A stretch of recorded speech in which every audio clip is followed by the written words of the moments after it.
बिस्मिल्लाहिर्रहमानिर्रहीम।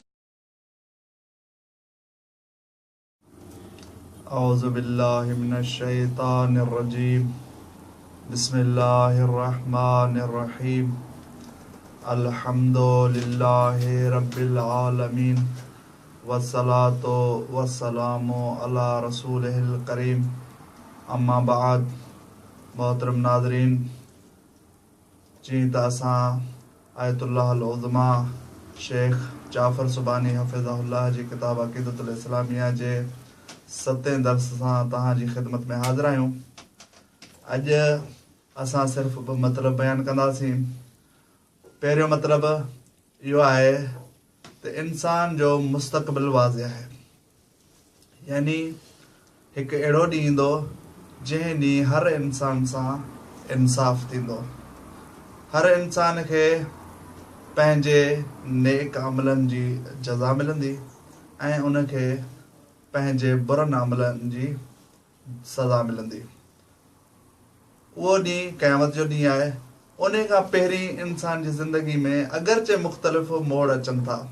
बाज़ औक़ात इंसान ते ख़ुशियूं बि अचनि थियूं, बाज़ औक़ात इंसान ते मुश्किलातूं अचनि थियूं, लेकिन इहे सभु आरज़ी आहिनि। वक़्त जे गुज़रण सां इंसान जूं ख़ुशियूं बि ख़तमु थी थियूं वञनि। हिकिड़ी ख़ुशी इंसान खे मिले थी, कुझु वक़्त खां पोइ उहा ख़तमु थी वञे, उनजी जॻह ते या ॿी ख़ुशी अचे थी या ॾुखु अची थो वञे। इहे सभु शयूं आरज़ी आहिनि। इंसान जो जेको मुस्तक़बिल आहे उहो रोशन आहे, यानी क़यामत जे ॾींहुं उनखे पंहिंजे हर कयल अमल जी सज़ा ऐं जज़ा मिलंदी। ॿियो नंबर मतिलबु त जहिड़े नमूने सां इंसान खे क़यामत जे ॾींहुं सज़ा ऐं जज़ा मिलंदी, त इंसान खे हिन दुनिया में उहे मौक़े हासिल आहिनि जो इंसान पंहिंजा दराजात बुलंद करे सघे। इंसान पंहिंजे हर फ़ेल सां कुझु दराजात बुलंद करे थो या कुझु दराजात पस्ती जी तरफ़ वञे थो। मसलन हिकु इंसान वाजिबात खे अमल अंजाम ॾिए थो ऐं मुहर्रमात खे तर्क करे थो, इहो हुनजो हिकु दर्जो आहे, घटि में घटि दर्जो इहो आहे। अगरि कोई शख़्स कंहिं वाजिब खे तर्क करे थो त उनजे दर्जे में घटिताई ईंदी।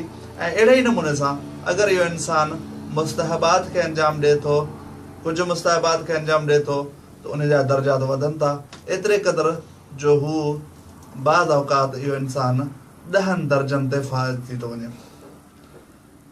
ऐं इंसान जे लाइ, छो जो इंसान खे जॾहिं दर्जात हासिल करण जे लाइ मौक़े फ़राहम आहिनि, त इंसान जे लाइ ही काइनात मुसख़र आहे, पूरी काइनात मुसख़र आहे। जहिड़े तरीक़े सां इमाम अमीर अल मोमिन अलैहिस्सलाम जो फ़रमान आहे त मोमिन खे अल्लाह हर शइ मोमिन खे अता करे छॾी आहे सवाइ इज़लाल नफ़्स, यानी मोमिन पंहिंजी हिन दुनिया मां हर शइ खे कसब करे सघे थो, मगर हू हिकु शइ खे कसब नथो करे सघे, उहा इहो आहे त पंहिंजो पाण खे ज़लील करणु। इहा मोमिन जे लाइ आहे। अगरि कोई शख़्स पंहिंजो पाण खे इज़लाल नफ़्स में विझंदो त गोया कि उहो शख़्स मोमिन नाहे। जॾहिं इंसान वटि हर शइ मुसख़र आहे, जहिड़े नमूने सां रवायतनि में आहे त अल्लाह हर शइ खे इंसान लाइ ठाहियो आहे ऐं इंसान खे पंहिंजे लाइ ठाहियो आहे, यानी इंसान जो जेको बि कमु आहे उहो अलाह ख़ातिर हुजे। अगरि इहो इंसान अलाह ख़ातिर कमु न कंदो, गोया के हू ख़िलक़त इंसानी जे मुताबिक़ अमल न करे रहियो हूंदो ऐं उन जो नुक़सानु खणणो पवंदो। इंशाअल्लाह अॻिते अक़ीदतुल इस्लामिया जा दर्स हलंदा। वस्सलामु अलैकुम वरहमतुल्लाहि वबरकातुहू।